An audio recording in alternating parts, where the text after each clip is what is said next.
Le Petit Prince par Antoine de Saint-Exupéry. Chapitre 3. Il me fallut longtemps pour comprendre d'où il venait. Le Petit Prince, qui me posait beaucoup de questions, ne semblait jamais entendre les miens. Ce sont des mots prononcés par hasard qui, peu à peu, m'ont tout révélé. Ainsi, quand il aperçut pour la première fois mon avion, je ne dessinerai pas mon avion. C'est un dessin beaucoup trop compliqué pour moi. Il me demanda: « Qu'est-ce que c'est que cette chose-là » ? « Ce n'est pas une chose, ça vole. C'est un avion. C'est mon avion. » Et j'étais fier de lui apprendre que je volais. Alors, il s'écria: « Comment? Tu es tombé du ciel ?» « Oui, fis-je modestement. « Ah, ça c'est drôle !» Et le Petit Prince eut un très joli éclat de rire, qui m'irrita beaucoup. Je désire que l'on prenne mes malheurs au sérieux. Puis il ajouta: « Alors toi aussi, tu viens du ciel. De quelle planète es-tu » ? J'entrevis aussitôt un lueur dans le mystère de sa présence, et j'interrogeai brusquement: « Tu viens donc d'une autre planète ?» Mais il ne me répondit pas. Il hochait la tête doucement, tout en regardant mon avion. « C'est vrai que, là-dessous, tu ne peux pas venir de bien loin. » Et s'enfonça dans une rêverie qui dura longtemps. Puis, sortant mon mouton de sa poche, il se plongea dans la contemplation de son trésor. Vous imaginez combien j'avais pu être intrigué par cette demi-confiance sur les autres planètes, et je m'efforçai donc d'en savoir plus long. « D'où viens-tu, mon petit bonhomme? Où est-ce chez toi? Où veux-tu emporter mon mouton ?» Il me répondit pas, il me répondit après un silence méditatif. « Ce qui est bien avec la casse que tu m'as donnée, c'est que la nuit, ça lui servira de maison. » Bien sûr, et si tu es gentil, je te donnerai aussi une corde pour l'attacher pendant le jour, et un piquet. La proposition parut choquer le Petit Prince. « L'attacher? Quelle drôle d'idée !»« Mais si on ne l'attache pas, il ira n'importe où et se perdra. » Et mon ami eut un nouvel éclat de rire. « Mais où veux-tu qu'il aille? » « N'importe où, droit devant lui. » Alors le Petit Prince remarqua gravement: « Ça ne fait rien.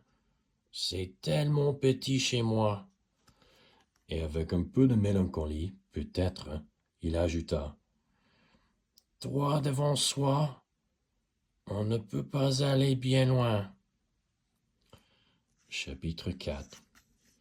J'avais ainsi appris une seconde chose très importante, c'est que sa planète d'origine était à peine plus grande qu'une maison.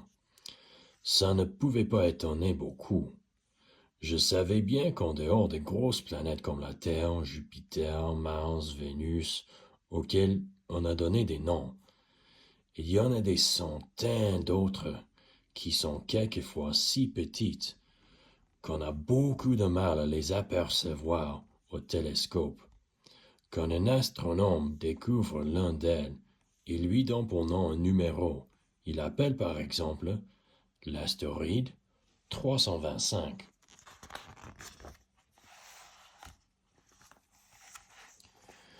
J'ai de sérieuses raisons de croire que la planète d'où venait le Petit Prince est l'astéroïde B612. Cet astéroïde n'a été aperçu qu'une fois au télescope en 1909 par un astronome turc.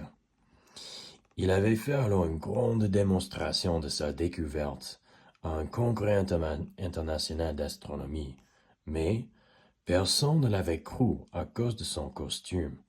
Les grandes personnes sont comme ça. Heureusement, pour la réputation de l'astéroïde B612, un dictateur turc imposa à son peuple, sous peine de mort, de s'habiller à l'européen. L'astronome refit sa démonstration en 1920 dans un habit très élégant. Et cette fois-ci, tout le monde fut de son avis. Si je vous ai raconté ces détails sur l'astéroïde B612, et si je vous ai confié son numéro, c'est à cause des grandes personnes. Les grandes personnes aiment les chiffres. Quand vous leur parlez d'un nouvel ami, elles ne vous questionnent jamais sur l'essentiel. Elles ne vous disent jamais quel est le son de sa voix, quels sont les jeux qu'il préfère. Est-ce qu'il collectionne des papillons? Elle vous demande quel âge a-t-il? Combien a-t-il de frères? Combien pèse-t-il? Combien gagne son père?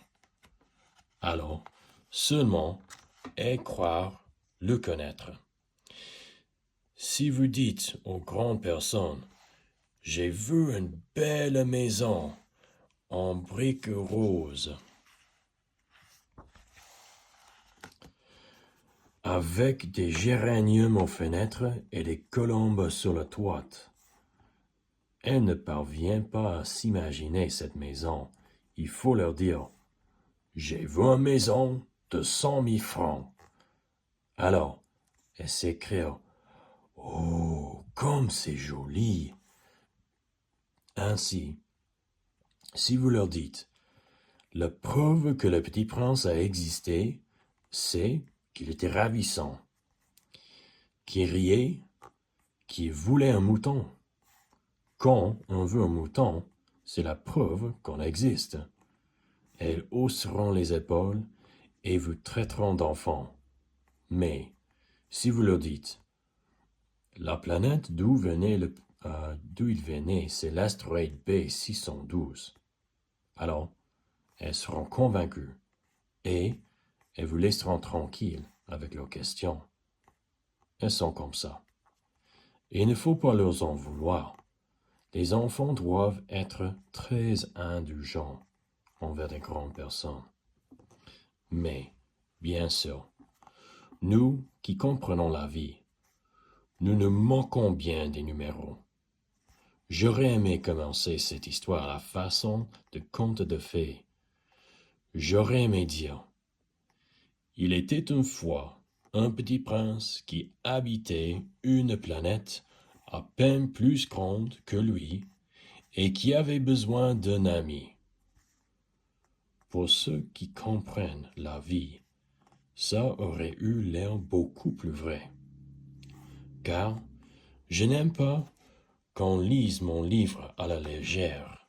J'éprouve tant de chagrin à raconter ces souvenirs. Il y a 6 ans déjà que mon ami s'en est allé avec son mouton. Si j'essaie ici de le décrire, c'est afin de ne pas l'oublier. C'est triste d'oublier un ami. Tout le monde n'a pas eu un ami. Et je puis devenir comme les grandes personnes qui ne s'intéressent plus qu'aux chiffres. C'est donc pour ça encore que j'ai acheté une boîte de couleurs et des crayons. C'est dur de se remettre au dessin à mon âge quand on n'a jamais fait d'autres tentatives que celle d'un bois fermé et celle d'un bois ouvert à l'âge de 6 ans. J'essaierai bien sûr de faire des portraits le plus ressemblants possible, mais je ne suis pas tout à fait certain de réussir. Un dessin va et l'autre ne ressemble plus. Je me trompe un peu aussi sur la taille. Ici, le petit prince est trop grand. Là, il est trop petit.